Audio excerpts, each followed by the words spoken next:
There's a lot of people who may or may not know they're in big financial trouble.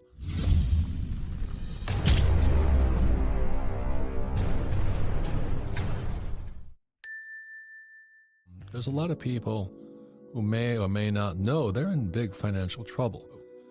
And my concern is today there's a lot of people, maybe they're not rich, but they're going to go broke. My background on this whole thing about why we're in this crisis is in 1974, I was just getting out of the Marine Corps. I was stationed in Hawaii at Kaneohe Bay Marine Corps Air Station.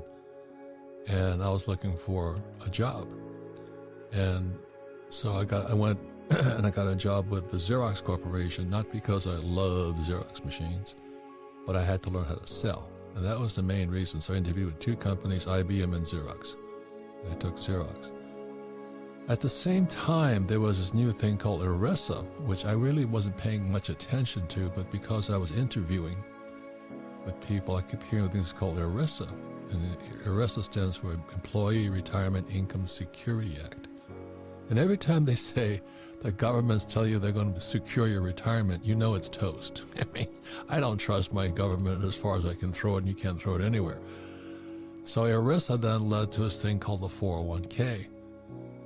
So over the next couple of years, like say 74 to like 78, I saw this exodus of school teachers leaving the profession, because my whole family of school teachers, and they were becoming financial planners.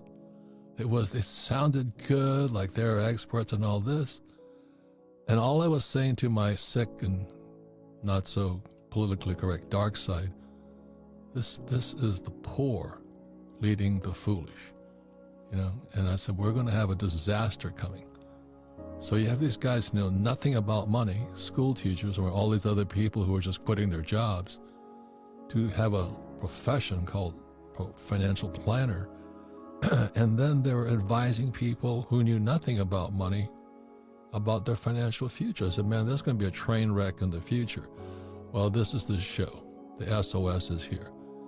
So if you are an old guy like me, a baby boomer who's had a 401k or an IRA, what I call defined contribution, DC pension plans, this is your show. And if you're a young person with a 401k, I'll take laps around the rosary beads for you tonight because you're an idiot. Now, one more thing I want to say here is this. We don't make recommendations. We don't tell people what to do because that's the problem. That's the primary reason people get in financial trouble. They want to be told what to do. And naturally, they'll tell them the same old garbage, the Susie Orman rhetoric. Cut up your credit cards, live below your means, invest in a well-diversified portfolio of stocks, bonds, mutual funds, and ETFs. Bullshit. I would never do that. But I don't have to do that. You see, you might have to do that. There's a difference. So that's why my advice depends upon who you are.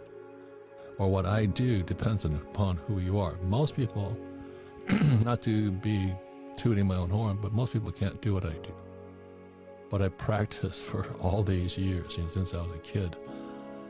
So this is what this show is about, because you might be in financial trouble. Your parents or your grandparents might be in severe financial trouble today because that 1974 Act, the ERISA Act, which led to the 401k and these IRAs and Roth IRAs, was specially designed for people who want to be told what to do. Go to school, get a job. Dave Ramsey's a friend of mine, and he says live debt-free. And truthfully, most people should do that, but I would never do that. Debt is money. So I come from the other side of the coin. It's all coins have three sides, heads, tails, and the edge. So on the other side of the coin is Dave Ramsey saying live debt-free, and most people should because they don't know how to handle debt. On the other side of the coin is I went to school to learn how to handle debt, how to raise capital using other people's money. And when you've lost somebody's money, it's pretty frightening. And so that's why I don't do this stuff. So again, honestly, the Rich Dad Radio Show does not make recommendations. We don't tell you what to do because that's the problem. You got conditioned to be led by foolish people who tell you what to do with your money. And I mean, some of the young people, I got a great job. It's got a 401k. I drop to my knees and take laps around the rosary beads. I said, this person's in severe trouble down the road. So with that, as you know, the markets are crashing. Our debt to GDP ratios are now like 125%. It's never been this high. We're the biggest debtor nation in the world. And people are in trouble. I don't really know what's going to happen, but something has to give. You just cannot keep printing money to solve financial problems. So with that, this is our SOS show again. I'll reiterate this. We do not make recommendations. We don't tell people what to do. We'll tell you what we do, but we won't tell you what to do. Everybody's smart when it comes to money. You know, I was talking to a 5-year-old, and the kid knew the difference between a $1 bill and a $5 bill. I mean, the guy could count, which I can't say for most people. But if you awaken your financial genius, you know, greed is good. I mean, getting rich is fun. It's the most fun game I play. And the reason I like it is because markets go up and markets go down. You know, it's like life. And it's just real life. But most people, so awaken your financial genius and take control of your financial future. So that's what happened for me, was that when having a rich dad and a poor dad, I saw my poor dad, a PhD from Stanford and Chicago and University in Northwestern. He was just so content to have a PhD and a job and a government pension, which the government pension is kind of a defined benefit plan where you guaranteed a paycheck for life. That's defined benefit. And that's why so many people are government employees. And, you know, you just want to be told what to do and have somebody take care of you, give you a bottle of milk, which is no baby formula in it, unfortunately, but you're sucking on the nipple of the government, and the government's broke. That's a defined benefit pension plan. And then in 1974, they shuffled off to Buffalo all the baby boomers into defined contribution, which meant you had to contribute to it. And if it was there when you retired, good luck. You know, I mean, it might not be there. Our education system is so corrupt, broken, and woke right now. Yeah. But most academics have this point of view. I'm not interested in money. Yeah.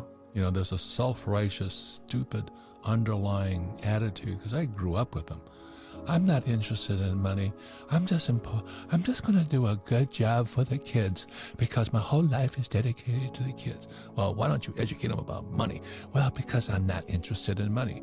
And there's this underlying mantra I've heard in so many people who are government employees. I'm just not interested in money.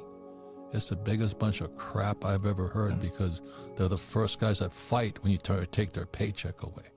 And they'll sell their soul for their paycheck. Well, I think in the baby boom generation, they're out of time. So your generation still has time. There's a very big difference, because time is a big factor in this whole thing. So it's good. The crypto guys are learning it early. But the problem with our generation, my generation, was we came of age around, let's say, 1970. Nixon took the dollar off the gold standard, and all we knew was a boom economy. Even right after 2008, they just printed more money and it kept booming.